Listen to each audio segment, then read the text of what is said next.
네, 안녕하세요. 청하수입니다. 오늘은 여포, 소설 삼국지 연의 말고 실제 역사서에 기록된 여포의 진짜 실체와 인생을 알아보도록 하겠습니다. 사서인 정사삼국지에 여포전이 따로 있어요. 정사, 여포의 자는 봉선이고 병주, 사람이다. 여포는 몹시도 날래고 용맹하여 병주의 군에서 복무를 했다. 한나라 당시 병주라는 지역은 그야말로 제일 북쪽이죠. 북방 유목민족들하고도 접점이 생기는 그런 최북단이다. 이렇게 볼 수 있겠는데요. 그래서 한간에는 여포가 흉노족이다, 내지는 유목민족이다, 이런 설도 있긴 있었는데 일단 사서 기록상으로는 아니에요. 한나라 사람 병주인이다 라는 게 일단 기록입니다. 다만 여포의 고향이 흉노 등 유목민족들이 활동하던 영역과 굉장히 가까이 붙어 있었던 건 사실입니다.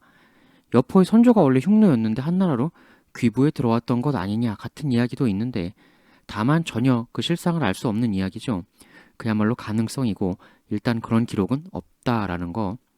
고향이 병주다 보니까 여기서 한 인물하고 여포는 중요한 인연을 맺게 되는데요.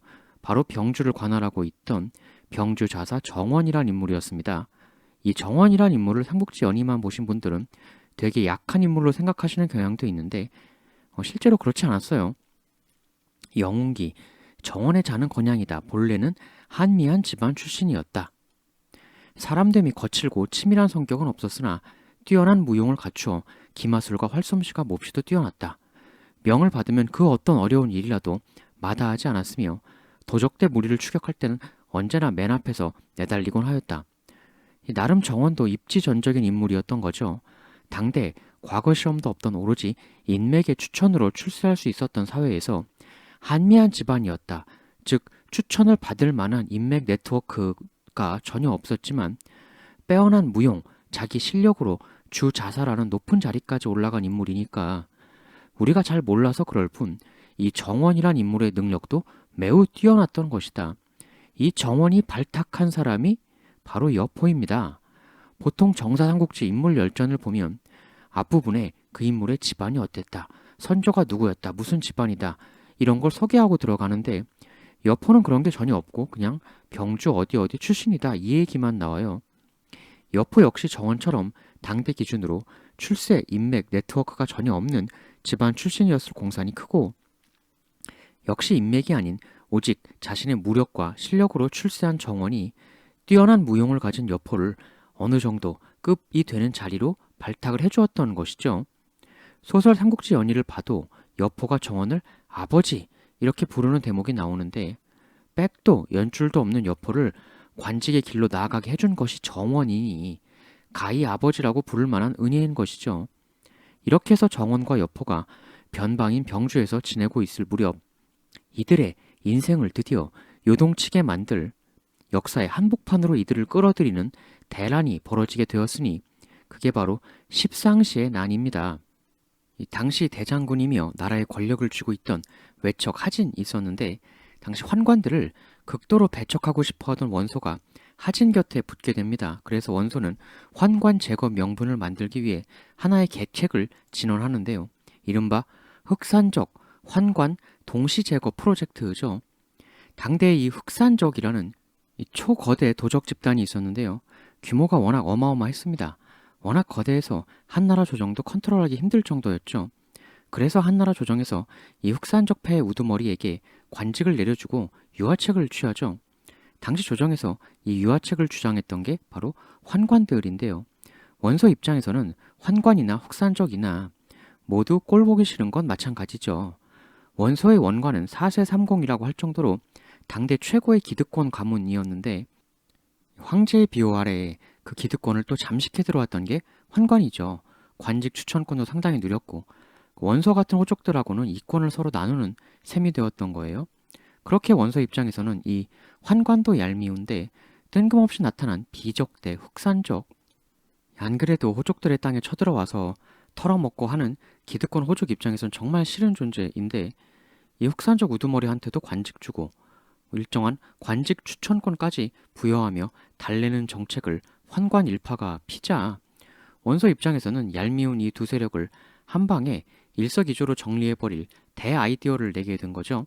아이디어인 즉슨 각 지역별로 활동하고 있던 해당 지역 지방군을 지휘하고 있던 사람들, 이 병주자사, 정원 같은 사람이겠죠. 일단 그런 사람들을 수도로 부릅니다. 그래가지고 그 부른 지방 군대를 가지고 흑산적인 것처럼 위장해서 수도 부근에서 대난리를 펼치는 거예요. 그렇게 거짓 쇼로 흑산적이 한 것처럼 대난리를 일으켜서 흑산적 유화책을 편 환관들을 그걸 빌미로 숙청하고, 그리고 불러들인 지역 군대들을 다 휘몰아 이슈화된 김에 흑산적까지도 대토벌하자. 그리하여 라이벌 환관과 잠재적 골칫덩이 흑산적을 일거에 말소하고 다시 우리 기득권 호족들의 굳건한 세상을 재구축하자. 이것이 젊은 원서가 꿈꾼 5단계 대전략이었던 것이죠. 이때 정원도 하진 원서의 호출을 받아 수도 근방으로 오게 되는데요. 그때 호출받아 오게 된 인물 중에 동탁도 있었죠. 이때 오게 된 이 정원, 이 부여받은 역할이 바로 흑산적인 것처럼 위장해서 대난리를 피우는 역할이었습니다. 이에 정원이 수천의 병력을 거느리고 대난리를 피우며 곳곳에 대방화를 저지릅니다. 이 엄청난 불들이 황궁에서도 보이게 되고, 당시까지만 해도 정원의 충성스러운 부하였던 여포 역시 이 페이크 흑산적 대난리 방화에 실무 작업을 하지 않았을까 생각되죠. 간단하게 정리하면 이후 환관들이 핀치에 몰리게 되지만 오히려 역으로 궁지에 몰린 환관들이 하진을 기습 참사를 하게 되고, 이에 당시만 해도 결단력이 있다 못해 지나치게 과감했던 원소는 하진의 사망을 알게 되자 거느리던 병력으로 무턱대고 황궁으로 난입하여 이판사판 환관들을 보이는 대로 척살하게 됩니다. 황궁에서 이 대난리가 나자 장량 같은 환관 우두머리들은 황제를 데리고 탈출을 시도하지만 장량은 결국 자결, 그리고 황제는 서량, 양주에서 들어오고 있던 동탁의 손에 넘어가게 되죠. 이렇게 황제를 손에 넣은 동탁이 결국 대권을 주게 되는데 바로 이것이 십상시의 난입니다. 그러니까 말이 십상시의 난이지 이건 사실 원소의 난이었던 거죠. 뭐 깊게 들어가면 재밌는 게 많은데 일단 이 정도로만 할게요. 나중에 기회 되면 십상시 이야기는 좀 더 할 거고. 이렇게 해서 애초에 난을 일으킨 원소는 동탁 좋은 일만 시켜주고 말았는데, 이렇게 해서 중앙정계에서 이 둘이 대립을 하게 되죠. 이때 동탁의 반대편에 섰던 사람이 바로 정원이었습니다. 동탁은 손에 넣었던 황제를 폐위하고 다른 황제로 갈아치우자는 주장을 하게 되고, 병주 자사로 이 대난리에 참전했던 정원은 그 반대편에 서게 되죠. 이 정원이 동탁의 눈에 가시가 된 건데, 근데 이 정원이 까다로운 것이 정원도 한미한 출신에서 일약 자신의 무력과 용기 하나로 자사까지 오른 입지전적 인물이었던 만큼 그 용맹한 정원하고 정면 힘대결을 펼치는 것은 이 동탁에게도 굉장히 부담스러운 일이었어요. 이미지와는 달리 대단히 치밀하고 잔계략도 잘 쓰는 머리 좋은 동탁은 여기서 하나의 계책을 떠올리게 됩니다. 그게 바로 여포였죠. 사서에서는 이 공작이 후한서 여포열전, 때마침 하진이 패망하자 동탁이 여포를 꿰어내 정원을 죽이고 그의 군대를 아울렀다. 정원 측근 여포를 시켜 정원을 척살하게 하고 그 병력을 휘몰아 여포가 동탁에게 합류한 것이다. 이렇게 간결하게 기술하고 있는데요. 따라서 이때 동탁이 여포를 구슬리기 위해 적토마를 주었다라는 것은 모두 소설 삼국지 연의의 픽션에 불과합니다. 정사, 여포전, 여포가 정원의 머리를 베어 동탁에게로 나아가니 동탁은 여포를 기도위로 삼고 매우 아끼고 신임하여 부자 사이가 되자, 아버지 아들 사이가 되자고 맹세했다. 이 부자 맹세까지 한 걸로 보았을 때 이때 여포가 뒤에서 정원을 급습해서 제거해주고 그 병력을 휘몰고 온 게 동탁에겐 얼마나 감사한 일이었나라는 걸 잘 알 수가 있죠.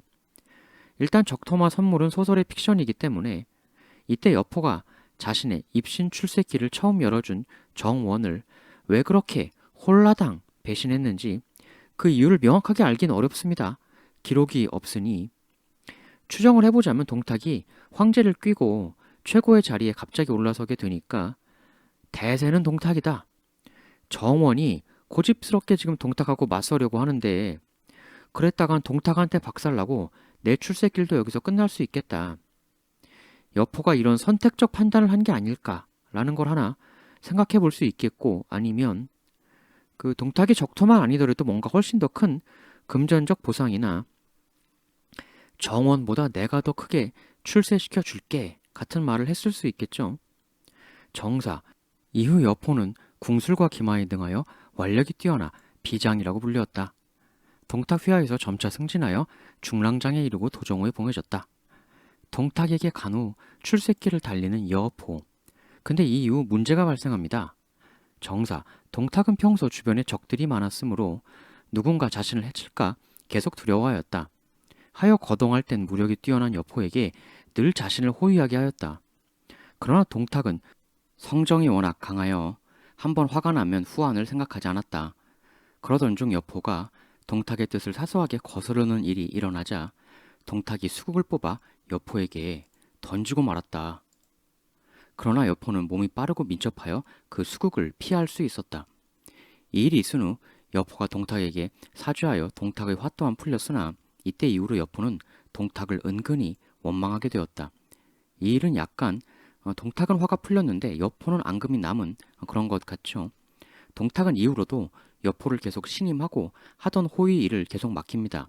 그런데 이때 묘한 일이 생겨나요.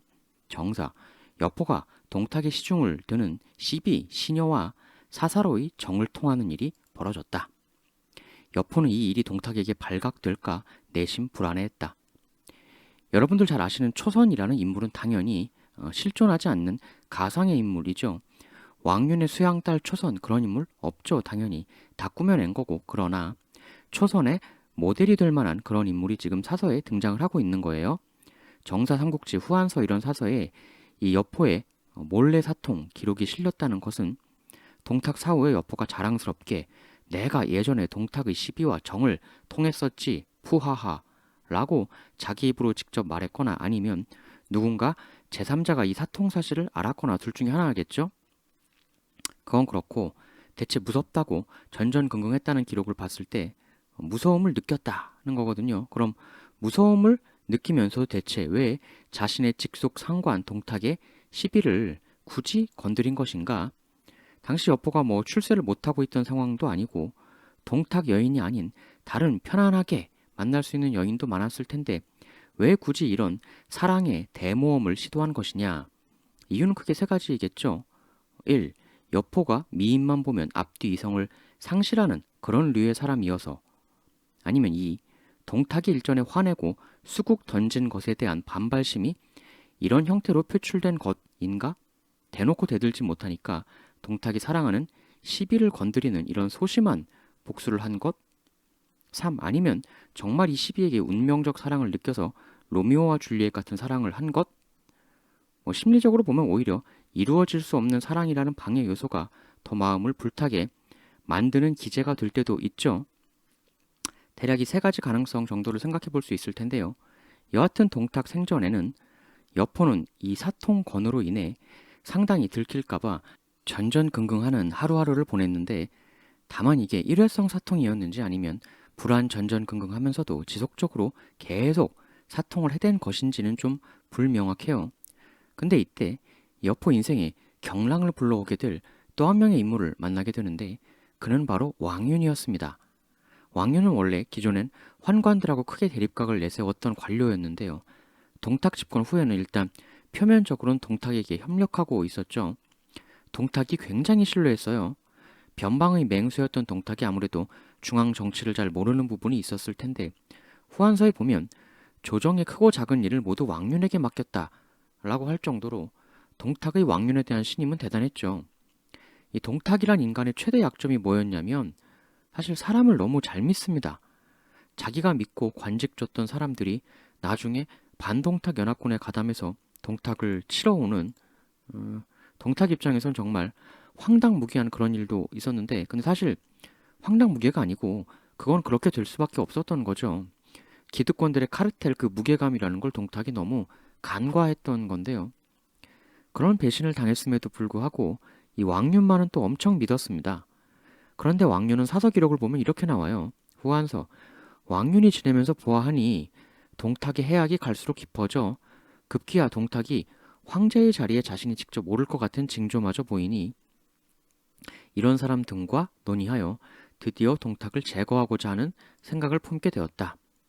이후에 왕윤의 1차 정변 모의가 발생을 하는데요. 기록에는 동탁이 의심하는 듯하여 일단 계획을 중단하였다라고 나와 있어요. 그러나 그 의심은 왕윤에 대한 의심까지 이어졌던 것은 아니었던 것으로 동탁은 이후 왕윤에게 시급 5천호를 내리겠다라는 얘기까지 하게 됩니다. 나중에 위나라에 하늘이 내린 장수라는 별명을 가지게 되는 조인 같은 경우도 시급이 3,500호였거든요. 물론 사람 중에는 시급 2만 호까지 받은 사람도 나오기도 했지만 5천호 제한도 당시 상황에선 결코 적은 게 아니죠. 적은 게 아닌 정도가 아니라 거의 해줄 수 있는 최정상급의 대우를 너 왕윤에게 해주겠다. 이런 동탁이 엄청난 배려예요. 근데 왕윤이 5천호 다 받지는 않습니다.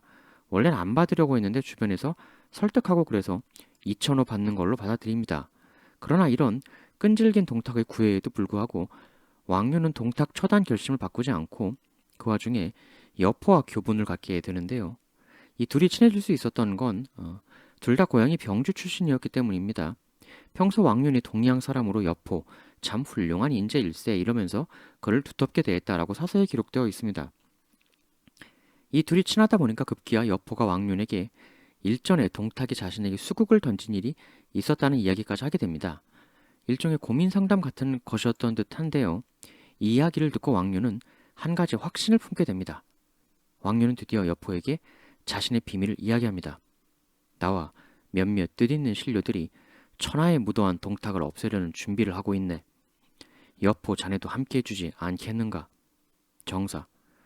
여포, 아니 저는 동탁과 부자 사이인데 어찌 그럴 수가 있겠습니까? 절대 아니 될 말씀입니다. 왕윤, 무슨 소리? 그대의 성은 여이고 동탁의 성은 동인데 무슨 부자 관계란 말인가? 원래의 혈육도 아니지 않는가? 게다가 자네 여포는 동탁 그자 때문에 하마터면 크게 몸을 상할 뻔했는데 그런 혈육도 아닌 허울뿐인 부자 관계를 신경 쓸 여유가 어디 있단 말인가? 앞으로 동탁이 또다시 자네한테 지난번과 같은 그런 위험한 행동을 하지 않는다는 보장이 있겠는가? 이렇게 말하자 여포는 결국 왕윤에게 설득됩니다. 결국 왕윤 플러스 여포의 동탁 제거 작전이 시행되죠. 배송지가 정사삼국지에 주석을 다룬 영웅기에 보면 이 왕윤과 여포의 동탁 제거 과정에 대해 굉장히 기이한 이야기가 적혀져 있어요. 영웅기. 웬 도사가 동탁을 찾아가서 포, 배에다가 여자를 적어서 포에다가 여자를 적어서 동탁에게 보여주었다. 그러나 동탁은 그게 무슨 뜻인지 알지 못했다. 이거는 후한서에는 조금 다르게 표현이 되고 있는데요. 후한서. 당시 왕윤이 여포와 공모하고 복야 사선서를 포섭하여서 동탁을 처형하려고 하였다. 그때 어떤 사람이 여자를 배 포에 쓰고 등에 치고서 길거리를 돌아다니며 포입니다, 포입니다 라고 노래를 하고 다녔다. 이렇게 동탁에게 일러 바치는 사람이 있었지만 동탁은 깨닫지 못하였다. 이 굉장히 기이한 내용이죠.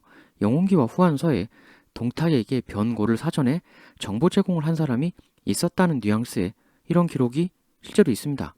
밀고를 해준 사람이 도사 혹은 어떤 사람으로 묘사가 되고 있는데 근데 밀고의 스타일도 좀 기이하죠. 대놓고 말하는 게 아니라 여자가 쓰여진 포를 두르고 포입니다, 포입니다. 이 여포라는 건데 과연 동탁은 여포의 배신을 사전에 알았을까? 동탁에게 여포의 배신을 알려주려고 노력했던 사람이 있었다면 도사? 어떤 사람? 대체 그는 누구였을까? 동탁은 여포 배신 정보를 들었나? 들었는데 그냥 넘어가 준 건가? 우리 여포가 그럴 리 없다 라고 믿은 걸까? 만일 이때 사전 발각이 되었다면 여포의 인생은 여기서 끝이 났었겠죠. 하지만 끝내 동탁은 여포에 대해 조치를 하지 않고 드디어 운명의 날이 밝습니다. 후한서. 황제가 큰 병에 걸렸다가 치유되는 일이 있자 백관이 그를 축하하기 위해 미영전에 모였다. 동탁이 조복을 입고서 수레를 타고 그곳으로 가려는데 수레를 끄는 말이 놀라 펄쩍 뛰어 동탁이 진흙탕에 빠지게 되었다. 이에 동탁은 집으로 돌아와 옷을 갈아입고 다시 나가려고 하는데 동탁의 첩이 불길합니다. 가지 마시지요 라고 만류하였다. 그러나 동탁은 이 말을 듣지 않고 그냥 떠났다. 동탁이 가는 길에 병사들이 늘어서서 길가를 가득 채웠다. 동탁 자신이 사는 보루를 지나서 궁궐에 다다르는데 좌우로 보병 기병이 호위하여 사방을 방비하게 하고 여포 등에게 명령하여 앞뒤를 호위하게 하였다. 왕윤이 사선서에게 몰래 이 일을 알려주고 스스로 조서를 쓰게 한 뒤 그걸 여포에게 주었다. 여포는 미리 포섭해놓은 기도의, 이숙 등 10여 명의 병사에게 동탁 호위 병사와 같은 옷을 입혀서 북행문 안에서 동탁을 기다리게 하였다. 동탁이 문 안으로 들어가려고 하니 동탁의 말이 놀라하며 안으로 들어가려 하질 않았다. 동탁이 이를 심히 괴이하게 여기고 들어가지 않고 자신의 거처로 되돌아가려고 하였다. 그러나 여포가 들어가시라고 지속적으로 권유하였다. 그래서 결국 동탁도 문 안에 들어가게 되었다. 안으로 들어가자마자 이숙이 동탁을 극으로 찔렀다. 그러나 동탁은 옷 속에 갑옷을 받쳐 입고 있었기에 극이 제대로 들어가지 않았고 극에 스친 팔만을 약간 다쳤다. 수레에서 떨어진 동탁은 고개를 돌리며 크게 소리쳤다. 여포야, 어디에 있느냐? 이에 여포, 조서를 받들어 역적 동탁을 내치고자 한다. 그렇게 말하는 여포의 얼굴을 보고 동탁은 이렇게 말했다.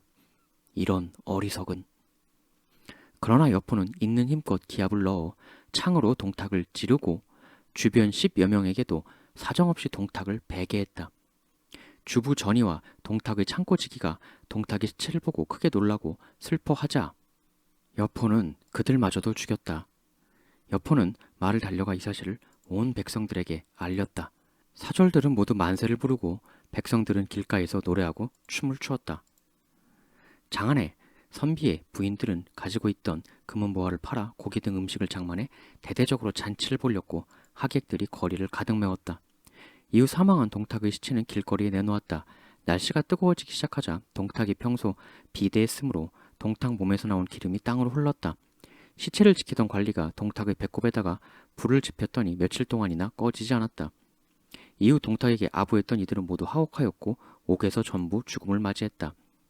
여기에 배송지가 주석으로 난 사승의 후한서를 보면 이때 당시 왕류는 채홍과 함께 있었는데 동탁이 죽었다는 소식을 듣자 당대의 대학자로 명망이 높았던 그 채문이의 아버지이기도 한 채홍이 긴 탄식을 내뱉었다. 왕류는 곧바로 채홍을 붙잡아 재판에 넘기니 채홍은 사죄하며 형벌은 받을지언정 역사서 집필만은 계속하도록 해달라고 사정하였으나 왕류는 채홍에 처형을 명했다. 주변 사람들은 채홍의 높은 학식을 아까워해 구명에 탄원을 했으나 왕류는 옛날 무죄는 사마천을 살려두는 바람에 무죄를 비방하는 사서가 후대에 전해지게 되지 않았던가. 채홍을 살려두면 우리가 후대 사람들에게 비방받는 기록이 전해지지 않는다 장담할 수 없소 하여 결국 채홍은 처형되었다. 이 채홍 채문이 아버지 같은 경우는 이 사람의 글을 보러 길가가 사람들로 꽉 찰 정도로 당대에 초명망이 있는 대학자였는데 그 채홍마저도 친 동탁파였다는 이유로 처형을 당한 거죠. 주변 사람들이 강하게 우르르 만류를 했지만 왕류는 채홍이 우리에게 불리한 역사 기록을 남기면 어쩌냐 라고 하며 그냥 채홍을 처형했다는 기록입니다. 이렇게 친동탁파들을 일소한 왕륜과 여포는 이후 장안을 장악하게 됩니다. 여포는 정원, 동탁을 2연속 배신을 하게 되면서 자기 개인은 점점 더 크게 출세를 합니다. 정사, 이후 왕륜은 여포를 분무장군 가절로 삼아 의뢰는 3사에 비견되도록 하고 온으로 올려 함께 조정을 장악했다. 이 정도면 거의 그 무 쪽은 여포에게 문 쪽은 왕륜이 이렇게 분업을 했다고 봐도 좋은 정도로 투톱 장악을 하는 셈이죠. 그런데 이렇게 동업자로 장안을 장악한 이 둘이었지만 조금 시간이 지난 후 서로 의견 대립이 벌어지게 됩니다. 후한서, 왕륜은 동탁을 따랐던 병사들을 사면하는 건에 대해 여포에게 이야기하였는데 여포 역시 그러기를 수차례 권하였으나 왕륜은 의심을 하며 물론 그들은 그저 주인 동탁을 따랐을 뿐이겠지만 그 주인을 흉악한 역적으로 일컬고 있는 상황에서 그들을 사면해버려 주는 건 적절치 않은 것 같소라 하였다. 또 여포는 동탁이 남긴 재물을 장교 대신들에게 나누어 주자고 하였지만 왕륜은 이를 허락하지 않았다. 왕륜은 평소 여포를 가볍게 보았으며 한낱 칼잡이라고만 생각을 하였다. 여포 역시 동탁을 없앤 공을 바탕으로 의시되었으나 사후의 일처리가 자기 뜻대로 안 되는 것이 늘어나자 마음속에 불만을 가지기 시작하게 되었다. 이런 기록이 나와요. 두 사람의 갈등이 대두. 일단 왕륜이 여포를 마음속으로 상당히 무시했다. 이런 기록이 나오는데 아까 동탁이 여포한테 찔리면서 이런 어리석은 이라고 말하는 부분이 나왔죠. 여기서 어리석다라는 말이 무슨 뜻이었을까? 여포는 사실 이 동탁을 뒤집어 엎은 일의 최대 공로자이죠. 직접 찌르고 직접 시행했으니까 어떤 의미에서는 왕윤이 여포를 이용했다라고 할 수도 있어요. 사실 왕윤은 여포 덕분에 최고의 자리에 오를 수 있었다라고도 볼 수 있는 거죠. 그런데 지금 왕윤이 여포를 한낱 칼잡이라고 무시를 했다는 기록이 나오고 있단 말입니다. 무시무시한 동탁을 직접 찔러서 제거한 엄청난 공을 세웠음에도 지금 무시를 당하고 있는 여포. 동탁에 찔리면서 여포한테 이 어리석은 거사라고 말한 게 정확한 의미야 뭐 동탁 본인만 알겠습니다만, 바로 이러한 구도를 연륜이 그래도 있는 동탁이 어느 정도 예상을 했기에 그런 말을 했던 것은 아니었을까. 지금 네 앞에서야 사람들이 겉으론 알랑알랑 거려도 돌아서면 바로 너를 괴물이라고 무시할 것이다. 그나마 여포 네가 가장 진정으로 마음으로 인정받을 길은 같은 괴물인 나와 함께 있을 때일 텐데, 그걸 순간에 알랑거리는 새치혀에 말려서 그쪽으로 넘어가냐. 어휴, 이 어리석은 거사.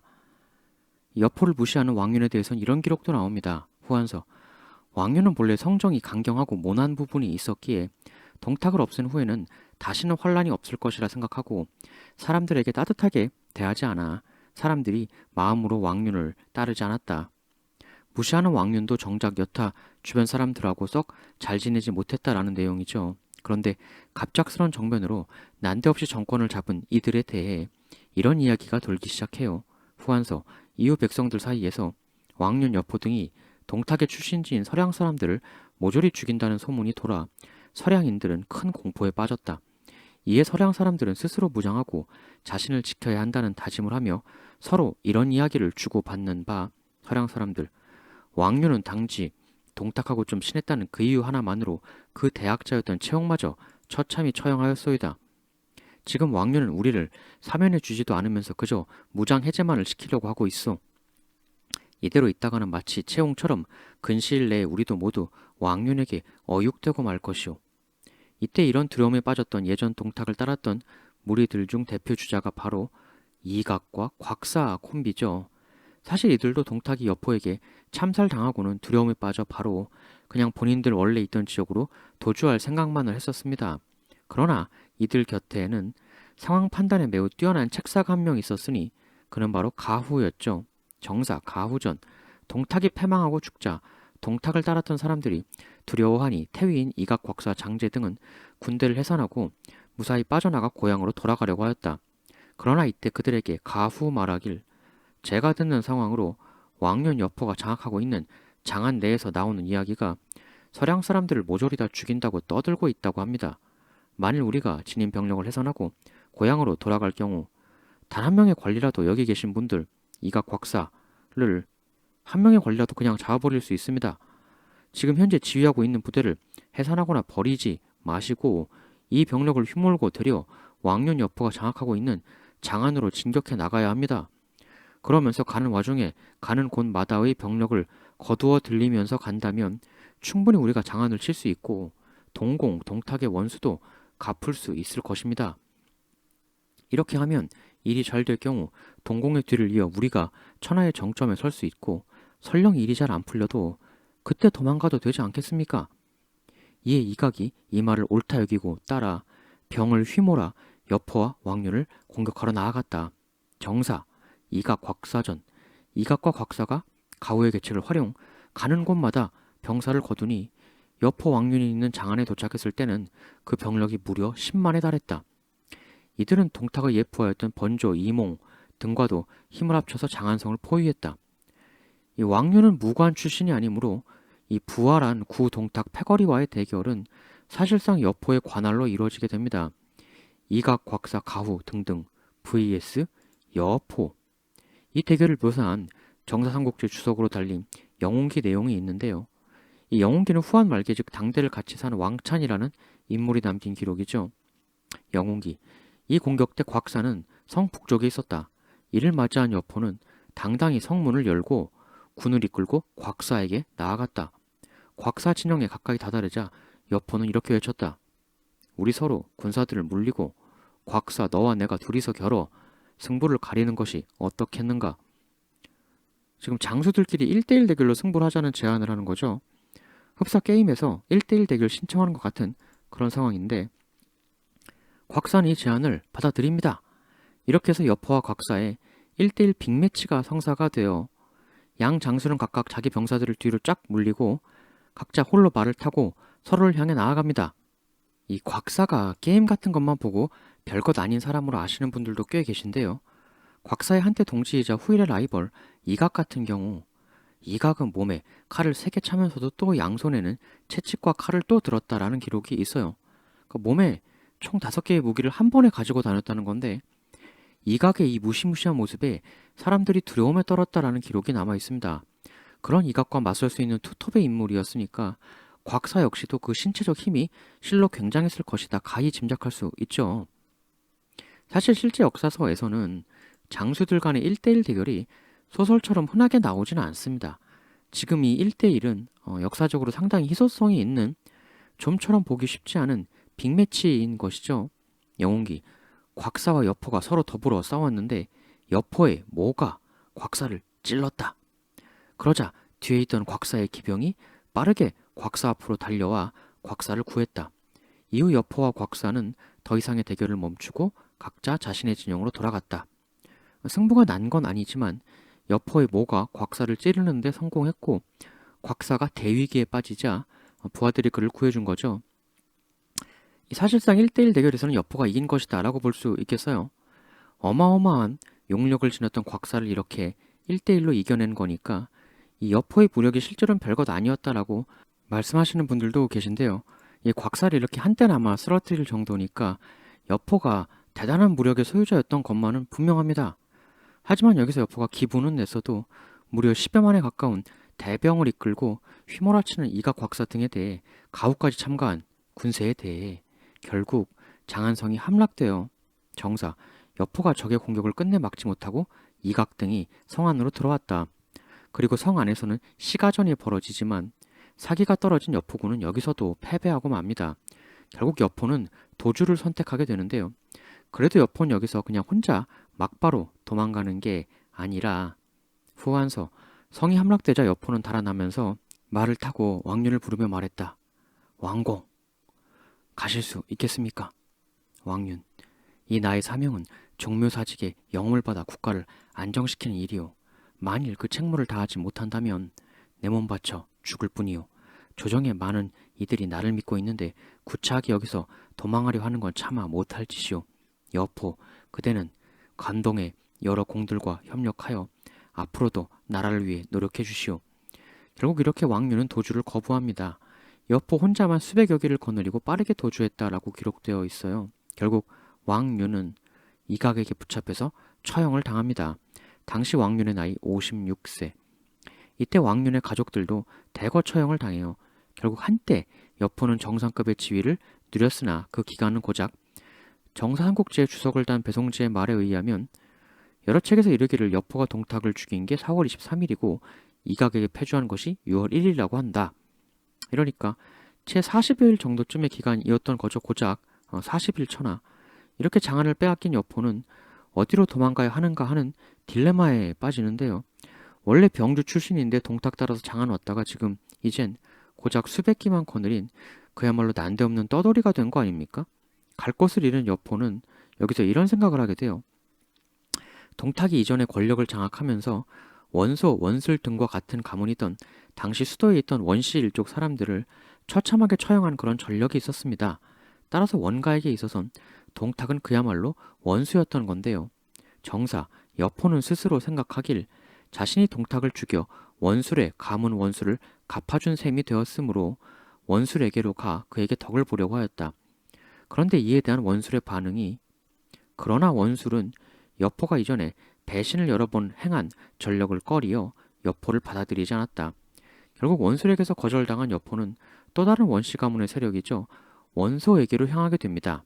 그런데 여기서 잠시 원소 손을 잡았었지만 얼마 안 가 원소와 또 트러블이 발생을 하고 다시 원소 곁을 떠나서 같은 병주 출신 사람인 장량이라는 군벌에게로 의탁을 하러 가게 되는데요. 가는 와중에 진류태수 장막이라는 사람과 잠시 만나게 돼요. 그런데 이 만남이 후일 엄청난 나비 효과를 한 사람에게 불러오게 되는데 그는 바로 조조였습니다. 이 장막이라는 사람을 통해 지금부터 여포의 인생을 사실상 결정짓게 되는 조조와의 처절한 대결이 비로소 시작되게 되는 거죠. 이때 이후부터 여포 인생은 조조와의 처절 대결로 점철된다 라고까지도 할 수 있겠는데요. 물론 이 둘의 대결은 조조의 인생에도 엄청난 대위기를 불러오게 됩니다. 이제부터 이어지는 이 둘의 처절한 대결 이야기 다음 편에서 계속 이어나가겠습니다. 대단히 감사합니다.